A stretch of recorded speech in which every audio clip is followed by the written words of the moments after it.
No dia 5 de outubro, o Brasil vai às urnas para as maiores eleições de sua história. Os brasileiros vão votar no mesmo dia para presidente da República, governadores, deputados e senadores. A campanha se iniciou oficialmente em 6 de julho, mas o tema só ganhou força mais de um mês depois. Foi em agosto que começaram os debates eleitorais entre os candidatos e o horário político em rádio e TV. Além disso, a morte do candidato a presidente do PSB, Eduardo Campos, num acidente aéreo em 13 de agosto, pôs a disputa ainda mais em pauta. Numa eleição que tem como protagonistas Dilma Rousseff, Aécio Neves e Marina Silva, o que esperar da cobertura da grande mídia?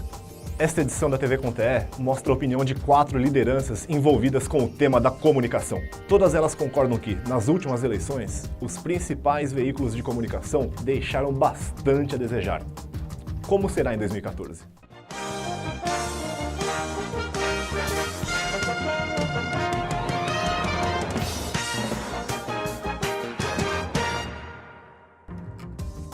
De eleição em eleição, a mídia brasileira construiu sua tradição. Uma tradição marcada por coberturas tendenciosas que ajudaram a definir o resultado de muitas votações. Em 1989, às vésperas da primeira eleição presidencial no Brasil em quase 3 décadas, o Jornal Nacional da TV Globo foi decisivo para a vitória de Fernando Collor sobre Luiz Inácio Lula da Silva no segundo turno. A polêmica edição do último debate entre os candidatos favoreceu Collor e mostrou a força da grande mídia no Brasil. A partir de 2002, as 3 vitórias seguidas da esquerda na eleição à presidência mostraram que o cenário mudou. Mas as 4 lideranças ouvidas nesta edição da TV com TE avaliam que a grande mídia ainda tem força sim para interferir na escolha dos brasileiros. Para Cristina de Castro, a atuação da chamada grande imprensa é problemática. Ela entende que o movimento sindical deve fazer o devido contraponto ao discurso manipulador que chega diariamente aos lares brasileiros. Nesse momento eleitoral, nós conseguimos verificar com mais nitidez ainda a influência que a mídia exerce e a manipulação que ela tenta fazer de dados e informações.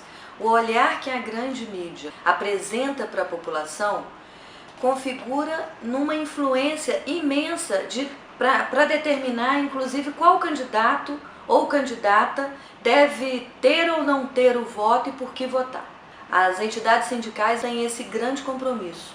É um papel fundamental nosso, entidades sindicais, que lutamos em defesa dos trabalhadores, que lutamos para termos um Brasil desenvolvido, um Brasil soberano, com justiça social, distribuição de renda, que nós, enquanto entidades sindicais, possamos desconstruir essas ditas verdades apresentadas pela mídia, pela grande imprensa, para que, de fato, os trabalhadores e, em nosso caso especial, os trabalhadores em educação, possam ter uma análise real do que acontece e de quais candidatos, de fato, representam a defesa e o interesse dos trabalhadores e da educação. Já Renata Miele entende que a mídia, muitas vezes, age de maneira irresponsável e a partir de um ponto de vista derrotista, com o intuito de confrontar o atual governo. A mídia no Brasil tem cumprido um papel cada vez maior de ser oposição política ao atual governo, né? Adotando um discurso conservador e reacionário, buscando pautar sempre temas que criem fatos políticos para desestabilizar o país, né? Nós vimos recentemente o papel que a mídia cumpriu no episódio da Copa do Mundo, né? Propagando um caos não só no Brasil, mas internacionalmente, né? Dizendo que a Copa não ia acontecer, que não ia dar certo, que ia ser um caos aéreo, né? E não aconteceu nada disso, muito pelo contrário. Né? E da mesma maneira a mídia vem pautando os temas da economia, os temas da política, sempre a partir de uma visão derrotista, de uma visão de que o Brasil está falindo e tem procurado construir um discurso para conduzir o processo eleitoral no sentido de tentar derrotar o atual governo. Para Rosane Bertotti, o enfrentamento ao discurso conservador da imprensa brasileira é estratégico para fortalecer a democracia no país. A democratização da comunicação ela é um tema estratégico para a democracia no Brasil. Nós vivemos num momento onde que vários avanços a gente tem conquistado na democracia do Brasil, com espaço de diálogo, com espaço de participação. Mas há uma grande demanda de mais democracia. Nós precisamos fortalecer a democracia. As mobilizações que aconteceram em junho do ano passado foi uma demonstração. E a democratização da comunicação, ela está no cerne disso. Ela está no cerne da democracia porque, por mais que nós vivemos um momento de avanço na democracia, por mais que nós vivemos um momento de convergências tecnológicas, a estrutura, a lei de comunicação no Brasil ainda é da década de 60. Então, a democratização da comunicação, ela é um tema importante para a democracia, mas ela é um tema importante também para o desenvolvimento do país. E ela precisa ser colocada na pauta do dia a dia. Por isso que para nós, do Fórum Nacional pela Democratização da Comunicação, articulado com os demais movimentos, para nós essa luta é estratégica e estamos, junto com as demais organizações, com um projeto de lei de mídia democrática para que a gente possa fazer o debate com a sociedade e ter um instrumento junto ao Congresso Brasileiro para que a gente pudesse, então, mudar a estrutura da comunicação do Brasil. E volto a frisar, é um instrumento fundamental e estratégico para fortalecer a democracia.